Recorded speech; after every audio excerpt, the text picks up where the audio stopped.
Hola, muy buenos días a todos. Hoy es miércoles, día 15 de octubre.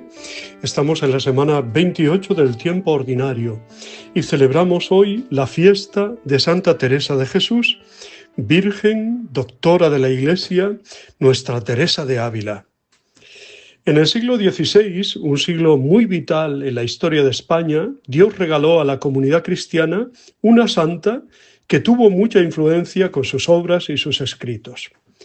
Se llamaba Teresa de Cepeda y Ahumada, que luego quiso llamarse Teresa de Jesús.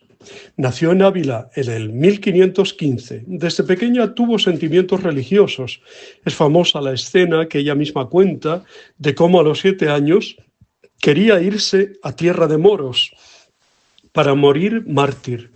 A los 20 años, después de una adolescencia más bien superficial, entró en el monasterio del Carmelo y empezó una vida llena de experiencias humanas y de fe. Tras unos años en que experimentó la debilidad de su salud y la frialdad y la rutina en la vida espiritual, ella misma dice que su verdadera conversión tuvo lugar en 1554, a los 39 años, cuando decidió entregarse de veras a la vida espiritual.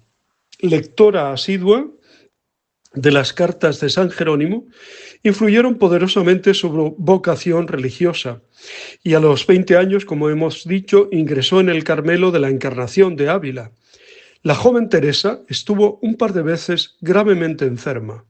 Podemos decir que estas enfermedades fueron para ella una ocasión de intensificar su vida espiritual. En ellas se inició Teresa en unas experiencias místicas que la acompañaron toda la vida y que se tradujeron también en su físico. Lo que la santa llamaba su conversión es el primer fruto de esas experiencias, es decir, hay un momento en la vida de la carmelita en que por una parte ella personalmente se siente transformada en su interior, se intensifica la percepción de la presencia de Dios, se perfecciona su hábito de rezar y en cuanto a la vida moral hace voto de hacer siempre lo que crea más perfecto. Por otra parte, surge en ella una vocación reformadora de su propia congregación carmelitana, vocación impregnada de una fuerte tendencia hacia la vida contemplativa y solitaria. Empezó a realizar la misión reformadora con valentía y éxito, hasta tal punto que provocó una inquietud y unos recelos tan grandes que los superiores le retiraron el permiso para reformar los conventos o fundar nuevas casas. Entre otros personajes significados en el mundo espiritual, directores, colaboradores de la santa, está San Pedro de Alcántara, quien obtuvo para la reformadora el permiso de Roma para seguir su obra. Más tarde, con la ayuda sobre todo de San Juan de la Cruz y del padre Baltasar Gracián, trabajó incansablemente para reformar el Carmelo, fundando numerosos monasterios en toda España, con el nuevo estilo de las carmelitas descalzas. Una vez de comunidades con más de 100 monjas, como la suya en la Encarnación, las quiso de no más de 20 cada una, empezando por el primer monasterio reformado que fundó en Ávila y que dedicó, como no podía ser de otra manera, a San José, al que tenía especial devoción y a quien consideraba su patrono más entrañable. Entonces, cuando la obra de Teresa comienza a tomar formas definitivas, las carmelitas reformadas o descalzas no se ven, no obstante, libres de nuevas y fuertes oposiciones. Teresa de Jesús encuentra también nuevos defensores, entre ellos el padre Báñez y la Corte de Madrid. Puede realizar numerosas fundaciones y ella misma se convierte en priora del monasterio de la Encarnación, sometido a la Reforma.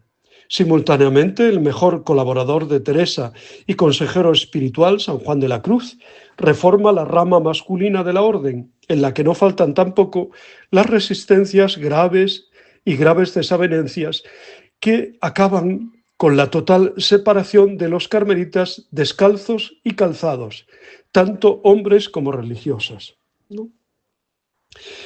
Teresa murió en Alba de Tormes, en Salamanca, la noche del 4 al 15 de octubre de 1582, es decir, de aquel año en que se introdujo la reforma gregoriana del calendario, con la supresión de los días que median entre el 4 y el 15 de octubre. La canonización tuvo lugar en 1622, cuando se la veneraba solamente como beata. En 1617 fue declarada ya patrona de España.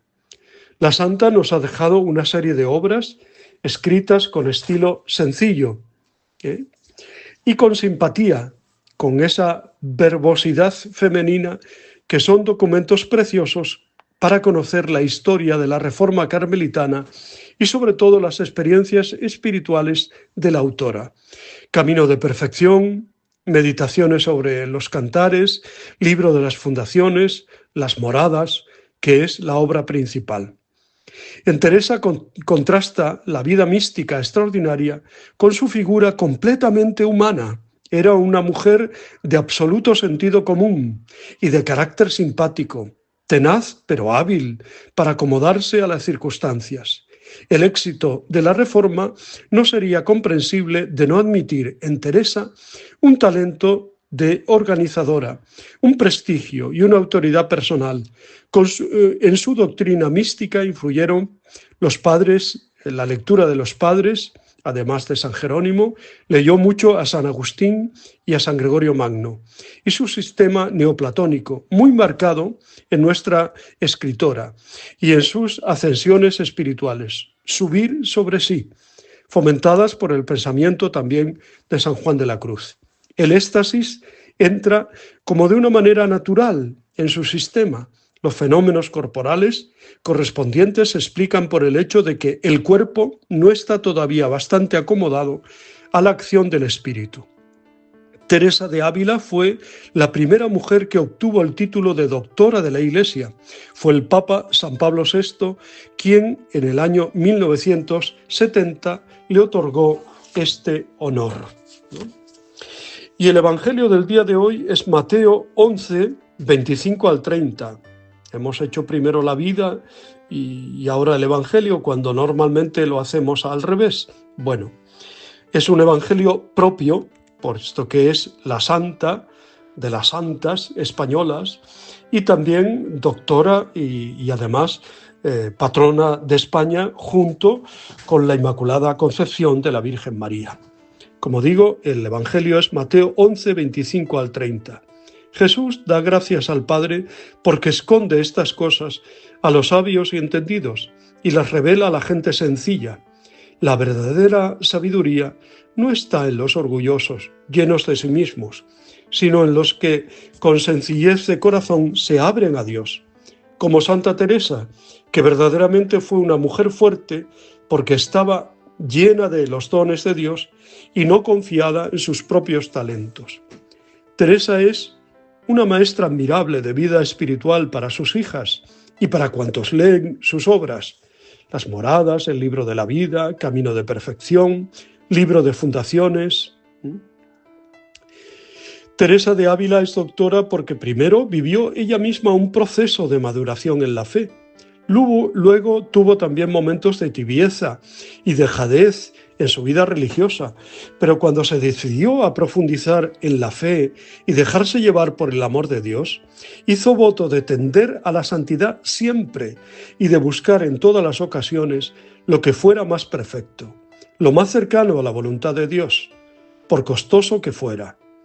Soportó con admirable entereza y fuerza de voluntad las adversidades de la vida, enfermedades, incomprensiones y hasta persecuciones.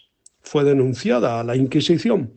El amor y su íntima unión a Cristo le hizo aceptar con elegancia espiritual todo lo que la vida le fue deparando.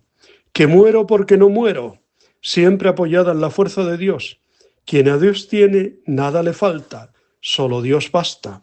Supo conjugar admirablemente la oración con el trabajo, la contemplación más profunda con las tareas más humildes de cada día, el amor místico a Dios con el sentido común y los dotes más humanas de la simpatía y el humor.